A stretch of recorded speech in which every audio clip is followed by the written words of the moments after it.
better. That's us. Magic. Okay, so I'm Charlie Gracie, the scriever for the Federation of Writers in Scotland for 2020, which is an honour. And the other person here is Rona Fitzgerald, who's one of the people who won the 20 words for 20. I've just clicked my chair away and fallen down slightly. Rona was one of the 6 people chosen to win the 20 words for 2020 short story competition. So congratulations to Rona. Thank you very much, great. Charlie, I'm pleased to be here. Yeah, no, it's great. First Zoom for me, so I'm on a learning curve. Oh, you're first up, as I said to you before. You're first up. So if it all goes to pot, numbers 2 to 6 will be fantastic. Will be great, exactly. Okay, so you're going to read your story to us. Sure. Yeah. So I'll let you do that first. Right. Ailsa is at the gate again today, waiting to wave madly. Her mam says Gran's probably still resting. Maybe tomorrow. Excellent. It's a good story, that. Obviously, it's a good story because it's one of the ones that I chose. But yes. What was behind that, Rona? Well, I was thinking of all the, a lot of the old people who died in COVID-19 were older people, were grandparents. And in my family, I'm the second youngest of 7. So there's a lot of, and most of them are older than me, obviously. There's a lot of grandchildren and a lot of very, strong relationships within the family. And I saw something about how many grandparents had died and the children will never get to say goodbye. Mm-hmm. And that was the thing that struck me. And, that lovely, lovely thing of kids, they always love waving and they're so enthusiastic and she thinks it matters. And, that was part of the idea, but nobody's the heart to tell her probably that the grandmother is either seriously ill and possibly dead. And that was really part of the inspiration. Yeah. No, it's good because, obviously it struck me that it could be a COVID story, but it could also be a story outside of COVID. Yes, yeah. There is something universal about grandparents and grandchildren. It is. That the skip a generation kind of relationship, which is really important to both, I think, sometimes. Yeah. And the mum kind of, whatever the truth of whatever, exactly. He's kind of moderating and maybe mediating a wee bit as well. Exactly. Yeah. I'm trying to leave it open so that, of course, the granny could be fine and could emerge, but it may not be. And so that was part of the inspiration. Yeah, that's one of the things I liked about it, that it was it was very recognisable as something real, and obviously, if you were to think about it, you would hope that she will see Gran tomorrow. Yes, yeah. But you don't know, so that worked very well for me. It was good. Great, thank you. It's funny. It's you can, as a writer, you can contain so much in just 2-3 sentences. In that tiny so you did that really well. Thank you, because I think it's obviously the 20 words was a challenge. Yeah. I've done some flash fiction recently, but sometimes they're 100 words, sometimes they're 50 words. But 20 words was extraordinarily contained, and it was, as you say, to allow possibilities, but also to contain the thing within the 20 words. And I had a good few drafts. And of course, the tendency when you're writing is to try and elaborate rather than contain. So that was a real challenge. So thank you for setting that. I really enjoyed it, actually. Yeah, well, I think it came from a discussion with Caroline Johnson and another with Jennifer Hartley. So I had some blame for it, but it was shared. Another thing I really liked about that was just keeping it in the child's viewpoint. That's and just her mum says, and that these are just tiny things that just, I think that helped just to kind of keep you at the gate. Yeah. And that was good. It's not. Oh God, I'm pleased with that. Yeah, I'm pleased. You're not right inside the child's head, particularly the definitely made it through through her eyes. Her view, yeah. Yeah, aye, so that was good. So I'm just checking this here. So, and what about your writing generally? What kind of things are you working on just now, and just more generally? Well, I mean, I started with a poetry course with Donny O'Rourke, as many people did, and I have been writing for about 10 years. I was in my mid-50s, and I really always loved writing. I mean, I've read poetry since I was about 5, and still do it, you know, and still did it in all the years of working in different jobs and everything. And I mean, I'm a good reader generally, lots of novels, always loved the short story. And you know, I used to write sort of satirical ditties or things for family events, like if it was like my nephew's birthday last year, he was 50. So I wrote a thing about him because I've known him all his life, that kind of thing. But I hadn't written poems, and then I came back. I feel it was kind of coming back to poetry. To writing has been so much part of my life. And mostly poetry in the last number of years, had a good few publications, have done some prose, more recently some memoir pieces that have been published in the Blue Nib, an Irish magazine. Yeah, and some short stories, you know, and I mean, I think the short story is very challenging as a you know, as a form. Not that poetry isn't, I think poetry is, but a good short story, they're just so wonderful. You think, wow, you know, and it lifts off the page and everything. So I sort of put that in abeyance for a bit because I said, oh, I don't know whether they're that good. And I suppose the biggest challenge for me, you know, thinking about even talking to you, I wrote a lot in my jobs. I was in a university setting. I lectured. I was a researcher in a university. I was a policy person with the Equal Opportunities Commission. So I was writing all the time, but learning to write differently, learning to write like people speak in a way, learning to write so it's really interesting to other people. And I think it's taken me 10 years to get better, to be honest, you know, because I feel now there's an ease that I didn't have. And especially, you know, growing up, I mean, I'm in my mid-60s. In Ireland at the time when I was growing up, whatever about the difficulties people had in school, you got a very, very good grounding in English, in grammar, in Irish indeed as well. And that meant that you wrote in a very formal way. And obviously we've become much more informal, which I like a lot. But it has been a bit of a haul to get here. The poetry was more accessible to me in some ways, in that I feel I know what a poem looks like and feels like.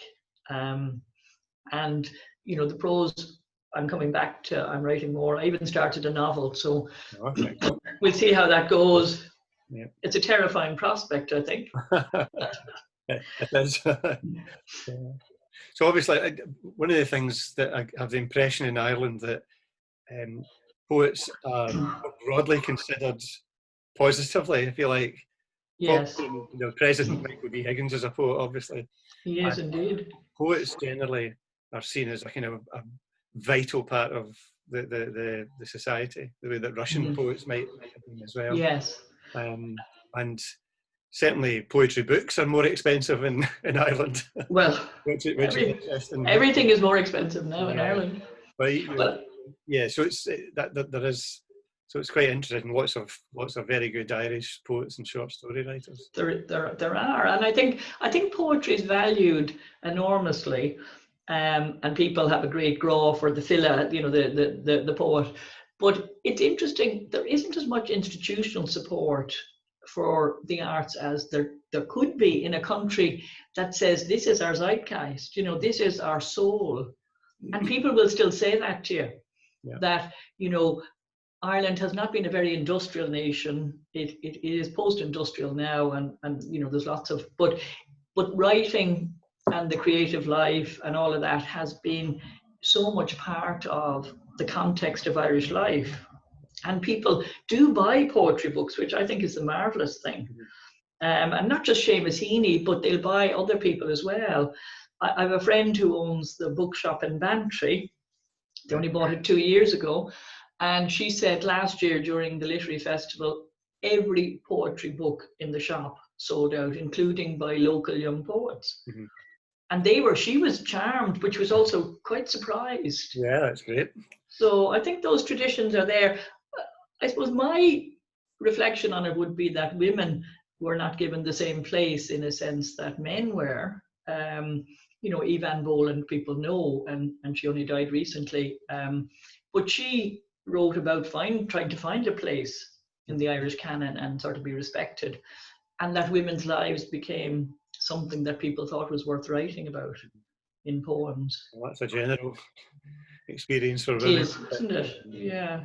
I was looking through my own poetry collection recently, a collection of poetry books. Yeah. And I was writing about them. And right. I put them into alphabetical order and then created just a found poem from the surnames as they appeared. Lovely. And then I counted the men and the women. And it kind of surprised me that the men outnumbered the women by so much. Yes. So it's probably not a surprise to lots of people that, but no, I think that's a trend in writing. Although they're saying now, of course, women have taken over the novel kind of thing, and women are more present there, and that's a good thing. I suppose it is about us being able to chart our lives and to feel that experience, as you said, you know, at the start, even the story, it's universal, but it can be particular, and that has found a place, and I'm pleased with that. I mean, I am amazed at, I've been at things in Ireland, in Dublin indeed, and West Cork, where young people reading have really blown me away, both men and women, but particularly young women, and great confidence, which is a thing that we, you know, I think Ireland has changed in that way, because in my time, if you were confident, they thought you were a brazen hussy, you know, and they are really hard, tough. Because I remember I was in a job where I was senior at an early age, and people said, she's an awful tough. You know, so it wasn't considered to be a good thing, whereas now, I think that confidence to speak out.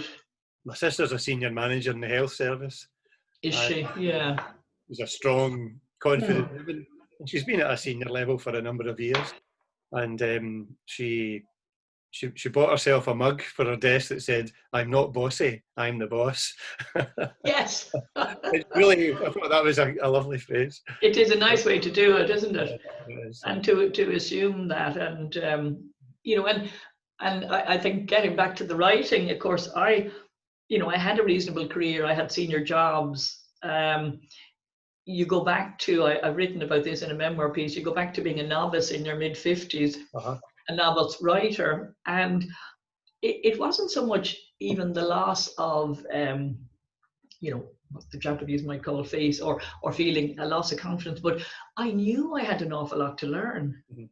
And it was quite hard at first to be, because, you know, you write a poem and somebody publishes it. I had an early success, and it was a particular kind of poem, but it makes you feel great. And then you write a number and nobody likes them. And you think, oh God, maybe I'm crap. And, you know, there's all of that. And then it's to get better at, and, you know, these are the big lessons for me, is to get better at editing. Yeah. You know, don't send the poem out. I sent a poem out yesterday that is 18 months old. And I know it's much better than it was. And even early people said, that's a good poem. Yeah. But taking the time, because I said, what's that poem really about? So, and the same with the story. What would I like to leave people thinking about, or, you know, what can you be open in the story to allow so many possibilities? So that kind of thing, and it takes a good while to learn that. Of course, and you can certainly see a poet's eye in Ailsa's story. Which, oh, that's nice to know. I take that as a great compliment. No, it's very clear. And you were talking about Irish writers and short story writers, and two just jumped into my mind. One's Donald McLaughlin, who's been in Scotland for many years, but writes a lot about Ireland. And Ireland, he does indeed, yeah. Kind of half and half in a sense, very, very strongly. And a few years ago, he introduced me not to the person, but to the writing of Claire Keegan. Oh, right. Yes. I've read some of her stuff as well. Yeah. She does sparse so beautifully. She does, doesn't she? It's incredible how bare everything is, and yet how cool it is. because she leaves a lot of room for you to walk along these. Exactly. And that's a great achievement, isn't it? Because if people can allow you to, that's why I feel the written word and the page. I am a page poet maybe more than a spoken word, although I like the drama of, I used to do a lot of, amateur acting. I love the drama of a real piece. But I think, to allow possibilities for people, because I love that journey on the page and the intimate connection. And it's not the same as watching a film or anything else. I find, just the thing of reading and being in the book and then being able to go in different places is great. I mean, I think if you're, I'm living in Glasgow for 25 years. Glaswegians tell me I'll never be Glaswegian because I'm too tall, I'm not overweight, and there was some other characteristic they said I didn't have. So I said, that's okay. But that's a big question. Sorry. That's a big question. Well, I do value it here. I feel very attached. I feel very at home in that sense. But there is a strong call from Ireland. I mean, I feel, and it permeates my poems and my work a lot, because you realize how, sort of layered it is onto the way you see the world, and especially in expression. And my first pamphlet, which I produced in 2011, was really about reclaiming that Ireland, and I used a bit of the Irish language, and I still do a wee bit, but not as much. But because that was part of my imaginative space, and I hadn't realized how important it was. Yeah. And in a way, I hadn't realized how much you lose when you move, and you gain an awful lot, of course, as well. But there's sort of layers in your sinew and your soul that are ignited literally when I'm back in Ireland. Absolutely. And I mean, I relate to that because of my Irish background. I'm not Irish, but my mother was Irish. So and have you read Anne Pia's memoir, Language of My Choosing? No, but I people have mentioned it. She reflects. I think her grandparents came from Italy. Yes. And it's partly about belonging to two places, but it's almost more about belonging to neither. If you have this location, particularly if it's, you belong to Ireland literally. Yes.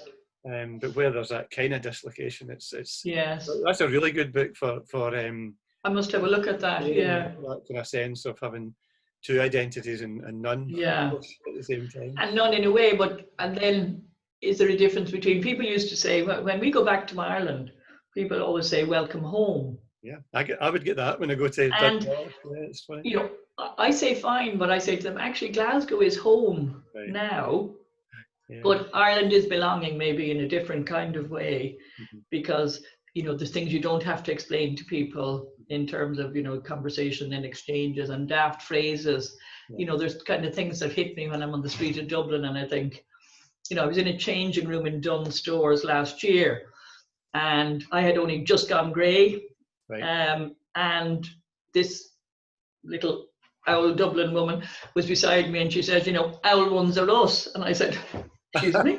Well, anyway, no, but it was lovely. And I said, I know. And I said, once you go grey, that's you in a different category, because people see you with the grey hair, and, just that commonality, like you're in the changing room and somebody will say, that's lovely on you, love.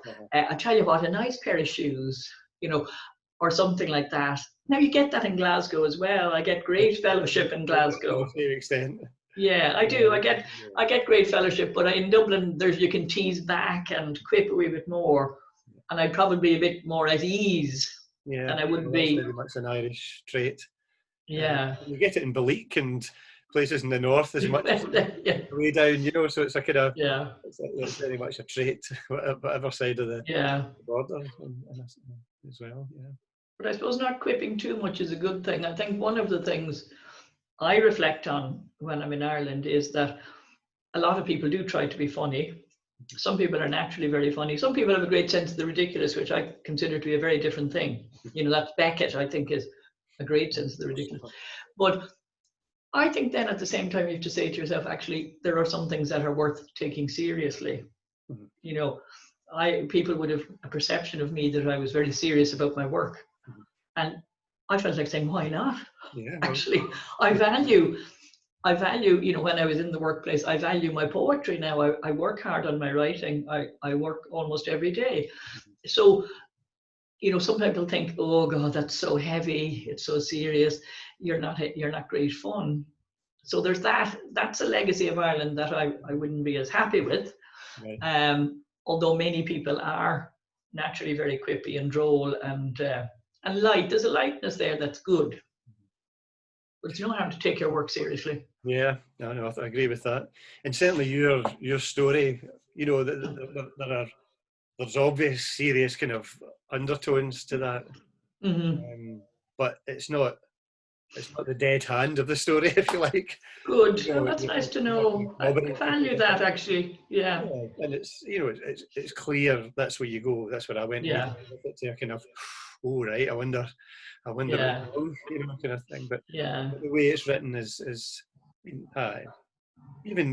even waiting to wave madly, you know, that kind of. No. So you. I love, as I said earlier, I love that about kids because, you know, they can't stop once they start. Exactly right.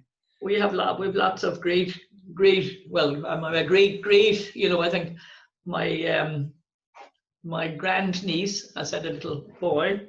All right, gosh. So I'm a great auntie. And in Ireland they say you're a great auntie anyway, but I'm a great. So that's lovely to see another little generation, and he's a happy little fellow, but he's a great waver as well. He's Us Elgins, as you would say.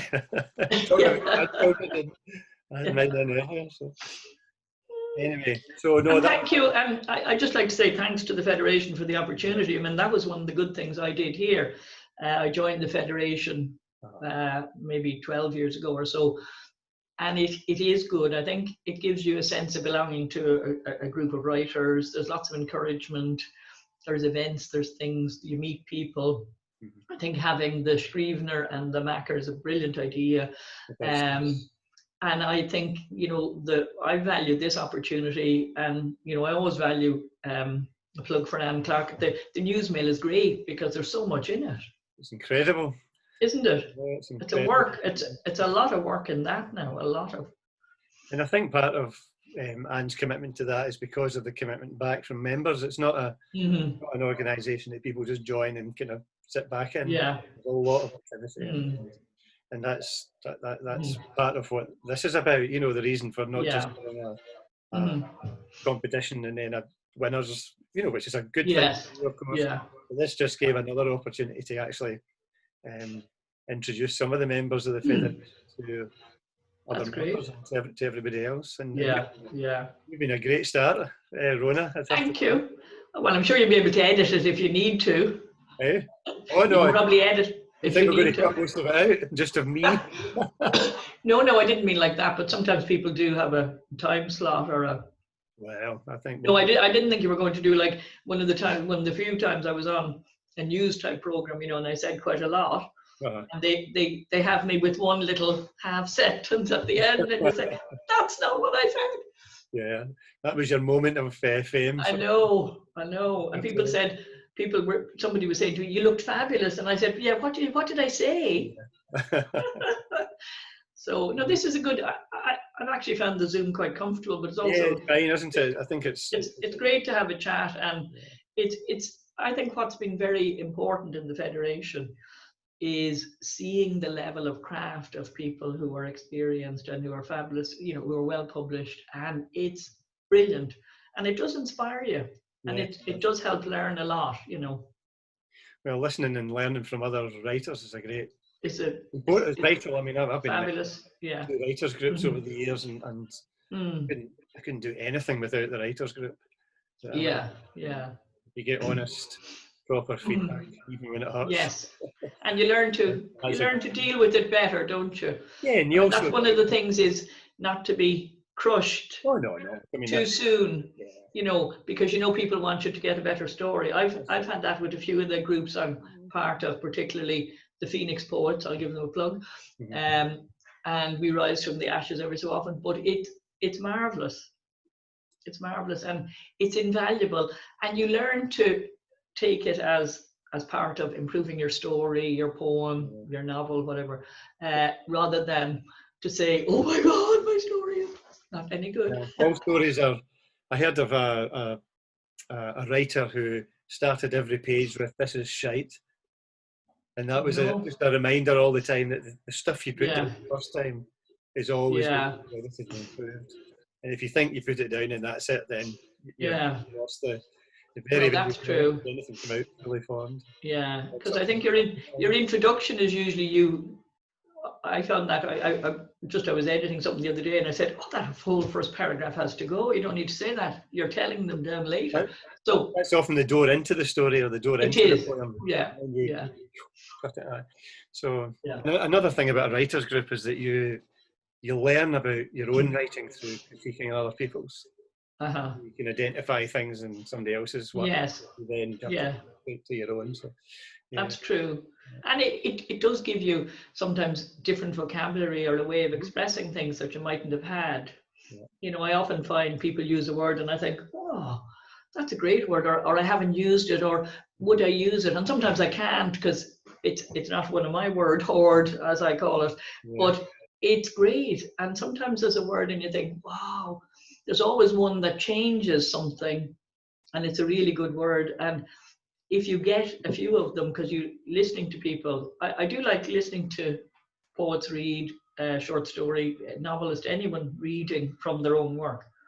I think hearing their voice and what that brings to it is really, really interesting. Have you heard the famous version of Yeats reading The Lake I Live In Is Free? Yes, which is one of the most disappointing things I've ever heard in my life. I know. You think, why? How did he inspire such love? Yeah, I know. It's quite interesting, isn't it? Yeah. And almost, but there's a lesson in that as well. I was at Mirrorball maybe 3 years ago, and George Surtees was there. All right. Yes. His love of form, and actually using particular forms in order to be disciplined by the constraint, as well as freed up by, you know, the freedom of writing. And, and that was a lesson, and so I kind of experimented a bit with different forms. More after that. Yeah. But it's reading that it's very different from how it is on the page. Exactly, isn't it? It was one of those things when I heard that early on, I thought, oh my God. Whereas like somebody like Seamus Heaney is a good reader of his own work, and a more modern voice, I suppose, as well. So. And I think that's timely because I think Evan Boland, I saw her in Dublin about 5 years ago reading with Paula Meehan, who I think is a terrific poet. I love her stuff because she's urban and it's younger when she's around my age, all that sort of thing. A much tougher life than I've ever had, but wonderful control of language. But she gave a lot more when she was reading. Evan Boland, even though the poems in themselves would have been very generous, was quite contained. Yeah. And I think that's a generational, you know, she's a good deal older. Yeah. And that might be part of the don't be brash and animated. That's what I used to get that all the time. Even my father used to say, you're a loss to the Abbey. And I said, well, I think I was, actually. You think troublesome women in the past, but became nuns, is that what you mean?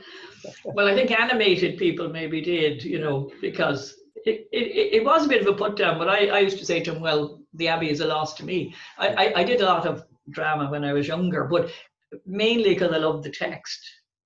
Oh, the theatre you're talking about. The theatre, yeah. So the Abbey theatre, sort of, yeah. That was the religious Abbey side.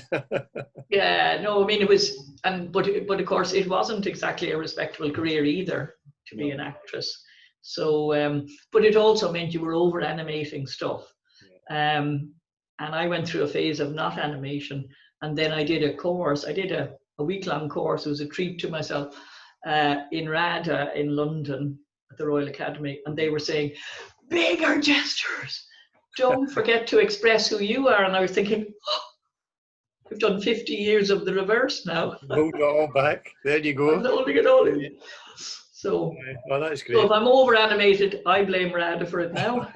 Yeah. You've been pulled between between the Abbey and your father. And between that, exactly. Goodness.